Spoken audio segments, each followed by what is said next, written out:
Agora, trabalhando para o cartel de Guadalajara, El Chapo passou a coordenar os carregamentos de drogas para a fronteira dos Estados Unidos, seja por caminhão ou avião. E nessa época ele passou a ter fama por ser muito organizado e pontual. Se o carregamento precisasse chegar em determinado local e horário, o carregamento estaria lá. Ele também passou a ser conhecido como violento, pois se o carregamento não chegasse a tempo ou a pessoa vendesse a carga para outro cartel, ele próprio atirava na pessoa responsável.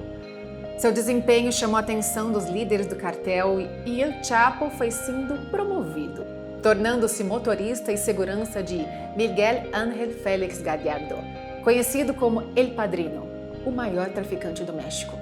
Trabalhando ao lado de Félix Gallardo, ele aprendeu de tudo: rotas, contato, corrupção, movimentação internacional. Era como se estivesse cursando faculdade do crime, com especialização em poder.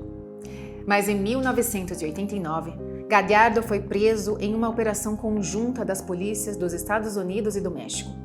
E com o império do Padrino desmoronando, o submundo virou um campo de disputa. As alianças ruíram e o que antes era um cartel unificado se fragmentou em facções rivais. Com isso, Félix fez uma reunião de dentro da própria prisão para organizar o que eles chamaram de plazas, onde cada um teria seu território para que as autoridades não reprimissem todas as operações. Foi aí que El Chapo viu sua chance. Com isso, novos cartéis foram criados. O cartel de Tijuana, chefiado pelos irmãos Arellano Félix, sobrinhos do El Padrino.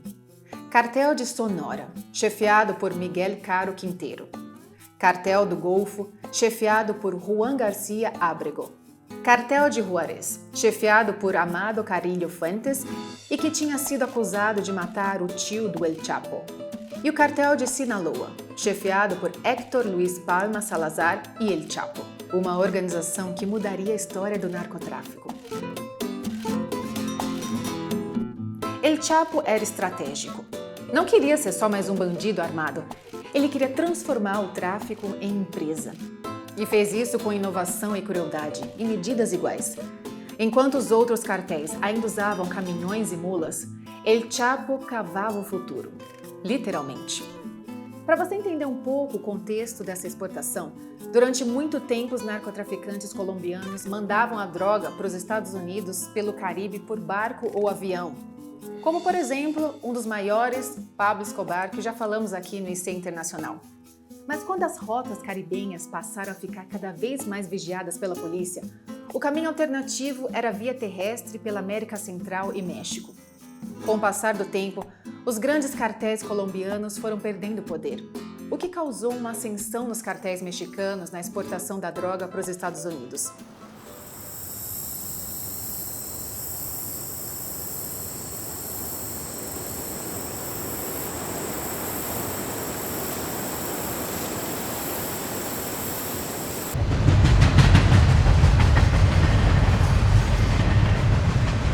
Para inovar na distribuição, El Chapo criou túneis subterrâneos para cruzar a fronteira entre o México e os Estados Unidos, driblando a fiscalização com rotas invisíveis.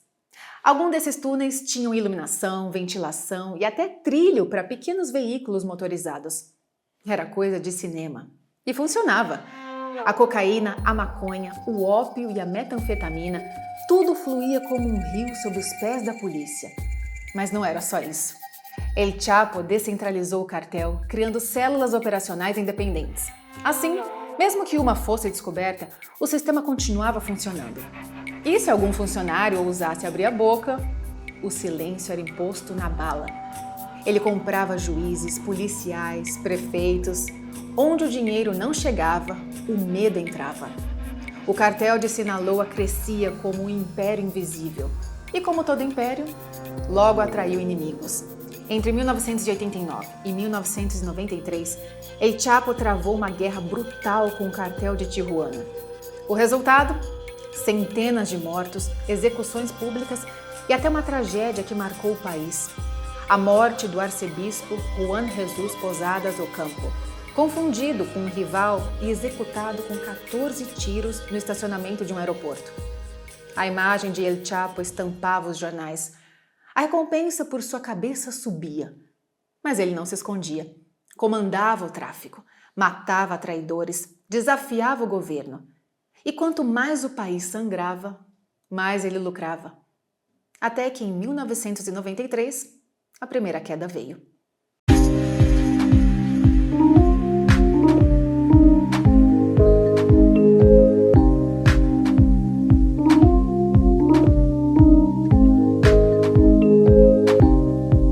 Era 1993 quando a sorte, ou o disfarce de El Chapo, finalmente deu sinais de desgaste.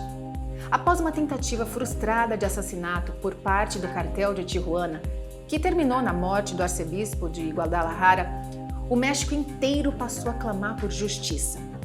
A pressão internacional aumentou. Os holofotes estavam em cima dele.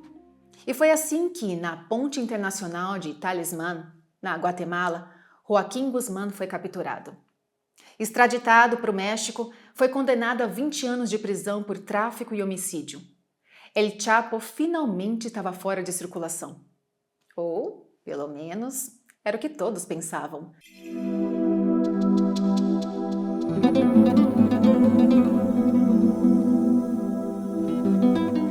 Inicialmente, El Chapo foi enviado para a penitenciária de Almoloya, mas logo foi transferido para Puente Grande, uma prisão de segurança máxima no estado de Jalisco.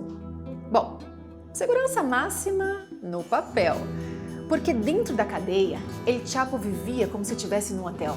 Tinha acesso a telefone, visitas íntimas, culinária especial. Ele subornava diretores, carcereiros, faxineiros. Nada ali funcionava sem o aval dele. Mas isso não bastava. Ele não queria conforto, ele queria liberdade. E em 19 de janeiro de 2001, depois de quase 8 anos preso, Joaquim Guzmán desapareceu.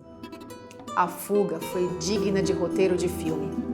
Escondido dentro de um carrinho de lavanderia, El Chapo foi empurrado tranquilamente pelos corredores da prisão até sair pelos fundos, com a ajuda de pelo menos 70 funcionários corrompidos. Simplesmente evaporou. Quando o governo mexicano percebeu, já era tarde.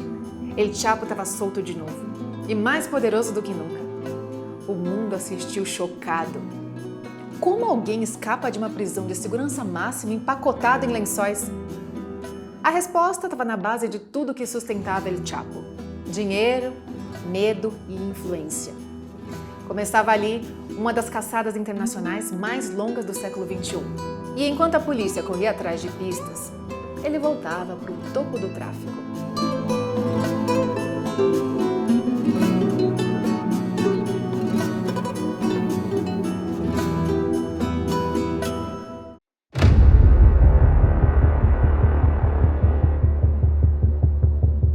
Lembrando que esse vídeo é apenas um corte. Para acessar o conteúdo completo, o link vai estar na descrição, no card ou na tela final.